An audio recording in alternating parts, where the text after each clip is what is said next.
You know, it was before Baker Mayfield had got traded, that I put a video on this channel about how Carolina might be the single worst possible career move for Baker Mayfield.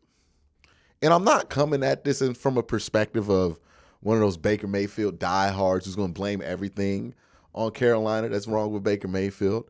And I'm not coming at this from a perspective of, oh, LOL, I hate Baker Mayfield. I was coming at this from a perspective of what Baker Mayfield needed in order for his career to last as long as his talent says his career should be, right? Because I still do think Baker Mayfield's a talented quarterback.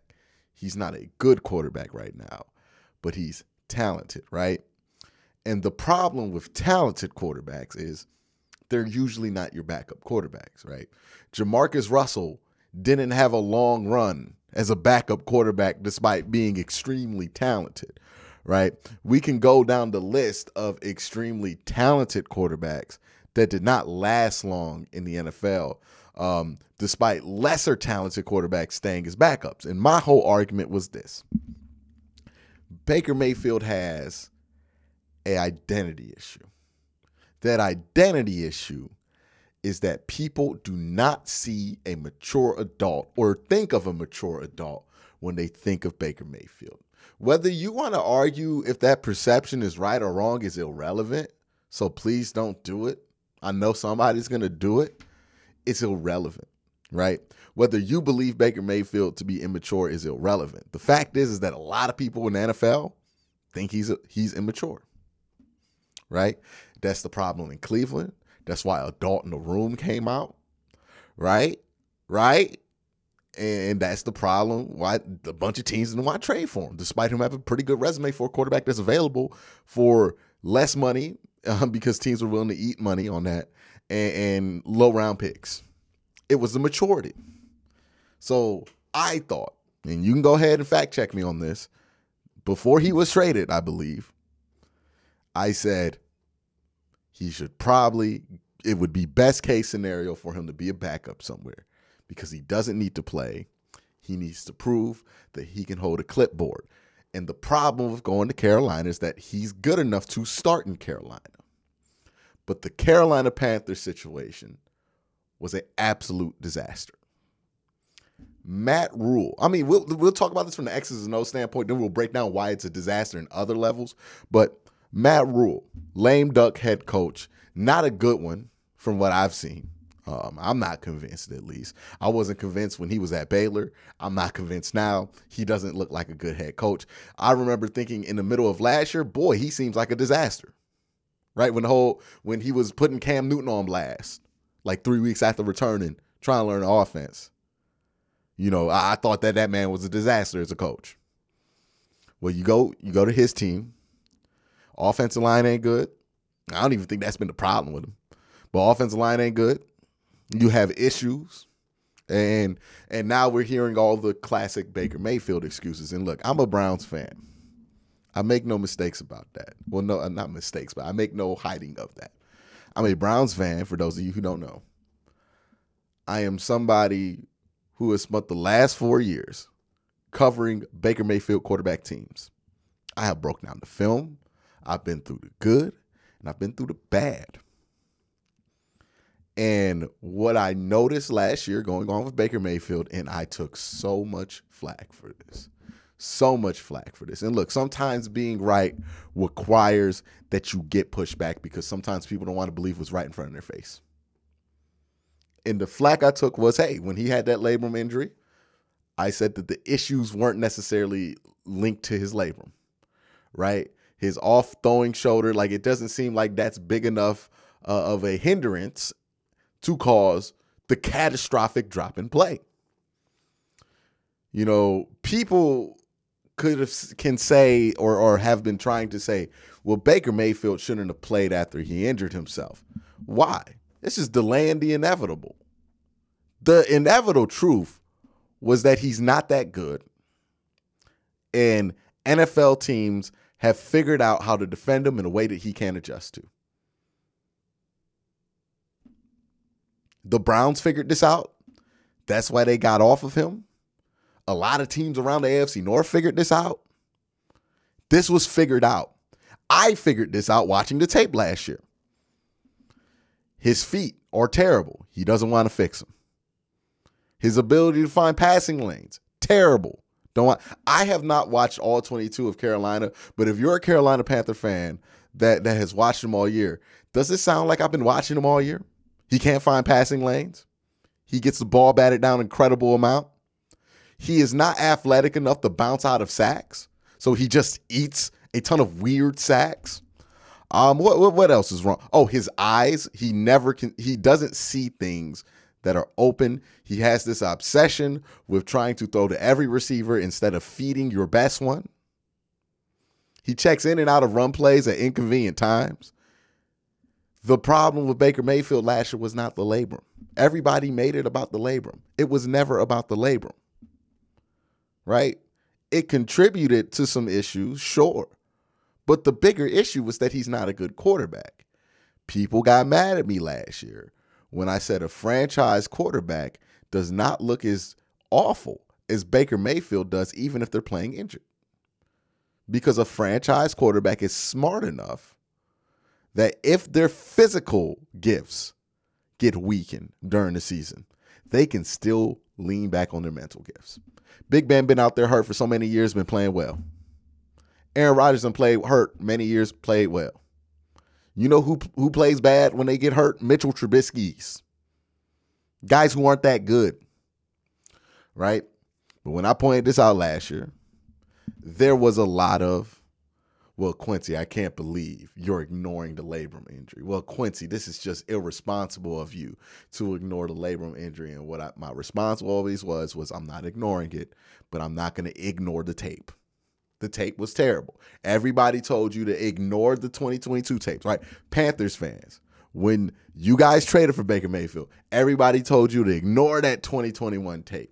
Throw it out. Here's this 2020 tape of Baker Mayfield looking incredible. Just look at that. Don't look at the 2021. Don't evaluate it. Don't evaluate. It's irrelevant. It's irrelevant.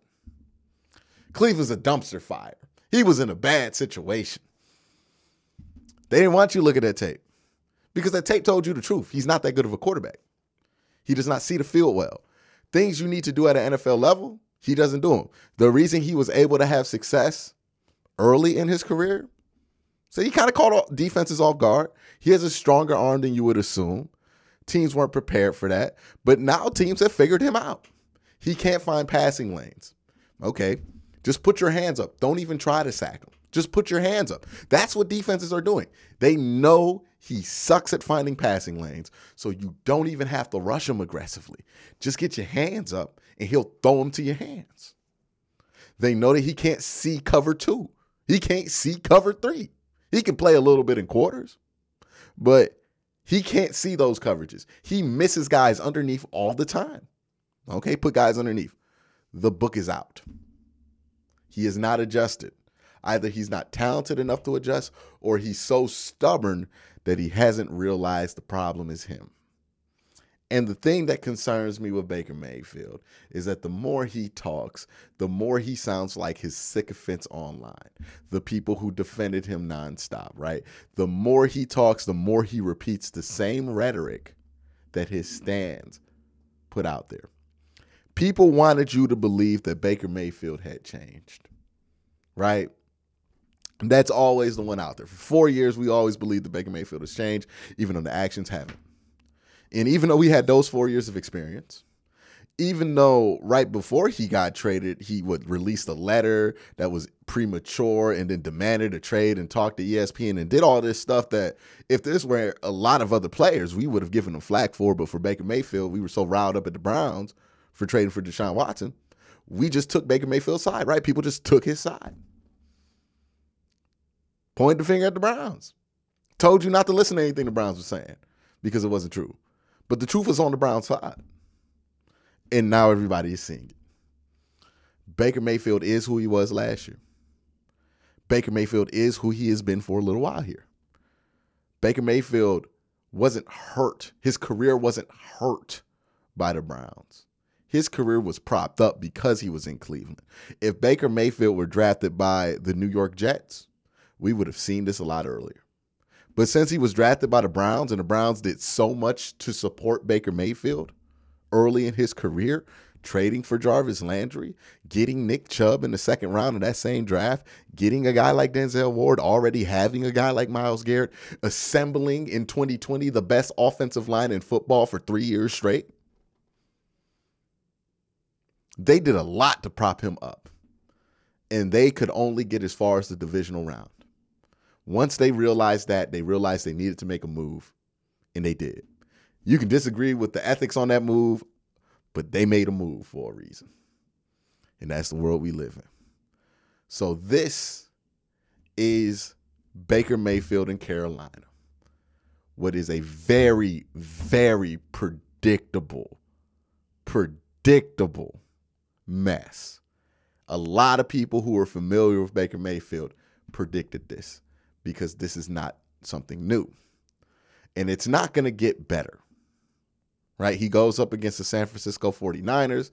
Unless by some miracle he becomes a different guy, that's going to go how everybody thinks it's going to go. Either he gets benched or not. And once he gets benched, that's where the fireworks start. Because now you have the ego of Baker Mayfield versus the ego of Matt Rhule colliding for everybody to see. Offense going to pick a side. People on the offense going to pick a side. Remember last year when this happened with him and OBJ? And everybody picked OBJ's side publicly, and people told me that I was reading into things. Turns out I wasn't. Right? This, all of this stuff, I don't want to hear a single person that talked about this Baker Mayfield stuff nonstop during the offseason tell me that any of this is a surprise. This was a predictable disaster. And this is a disaster that unfortunately for Baker Mayfield is going to cost him his NFL career for a couple of years, right? That's the part that I don't think enough people are talking about. When you have the attitude issues that Baker Mayfield is known for, nobody's going to want to pick you up as a backup quarterback, especially when you're not willing to see yourself as that. So where does he go? The XFL, the SEC network before Oklahoma? Damn, I don't know. He could very easily be out the league next year if this keeps spiraling where it's spiraling. If he has a turnaround, he might be all right. But if this thing keeps spiraling in a historically terrible direction, he might be out the league, man. Baker Mayfield ain't just on, he ain't going to be starter watch. He might be out Madden watch. That's how bad he's been. But all of this was predictable. It didn't take a genius to predict it. There's a lot of regular people like myself who saw this and said this is going to be a disaster. A lot of people didn't want to see it. A lot of people wanted to believe what they wanted to believe, no matter what facts people put in front of them. Because Lord knows I tried to put those facts in front of some of these diehard Baker Mayfield fans, right? I gave them videos, analysis, three pages of Excel spreadsheet reports of numbers to indicate, hey, this is not going. I tried it all with some of these Baker diehards that were also Browns fans to convince them or to at least show them that there are some real issues with Baker Mayfield. Film study, all that stuff. They didn't want to believe what was right in front of them. And now they can't ignore it. This was all predictable. And honestly, Baker's going to be mad at people like me who pointed this out, who he should really be upset with if he wants to fix things in his life and his career, are the people in his circle that lied to him about this. Because I'm an idiot in a chair. Straight up, an idiot in the chair. The channel is worst take. I am not a genius. If my dumb ass can see this from a mile away from this chair, I don't got none of the extra perspective that some of these I saw this coming from this chair. If I can see it coming, how did nobody that claims to be a close person to Baker Mayfield see this coming? How did nobody in his immediate family see this coming? How is it that the person that you guys are going to deem a hater, and I know y'all deem me a hater, is the only one that saw reality for you and tried to say something? How is it? It was all predictable. This is not surprising. And honestly, I take joy in some of the jokes. I'm not going to lie. I do take joy in some of the jokes.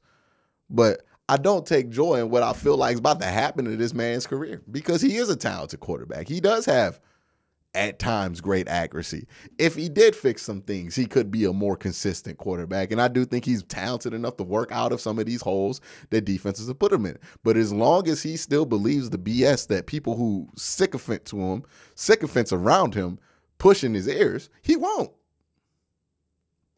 But that's the story of Baker Mayfield in Carolina as of right now. A predictable, unneeded, unnecessary mess that's probably going to end up nastier than it's starting out. And it's starting out nasty. Hey, that's just me though, right? That's just my thoughts. Let me know your thoughts in the comment section below. Was this a predictable thing, or were you bought in to the propaganda of Baker Mayfield? Don't be afraid to admit it. We've all had bad sports takes, right? I'll admit some of my bad sports takes right here. I thought Josh Allen was going to be terrible. I thought Patrick Mahomes was going to be terrible. I wasn't sold on either of those two because they were big arm guys who ain't done nothing in any league that mattered. Ended up being wrong. Had to correct my process after that, right? There is no shame in admitting you're wrong. If you are a Baker diehard still fighting the fight, you can lay down your arms, my brother. You can be wrong. It's okay. We've all had our bad takes. At some point, we got to let it go, admit we wrong, and just move on. But that's the story of Baker Mayfield. He got the worst QBR since what? Jimmy Clausen in 2010? Like that? Come on, man. Come on, man. Like this was a unnecessary but predictable disaster. Him in Carolina. What can I say though? Y'all have a great day.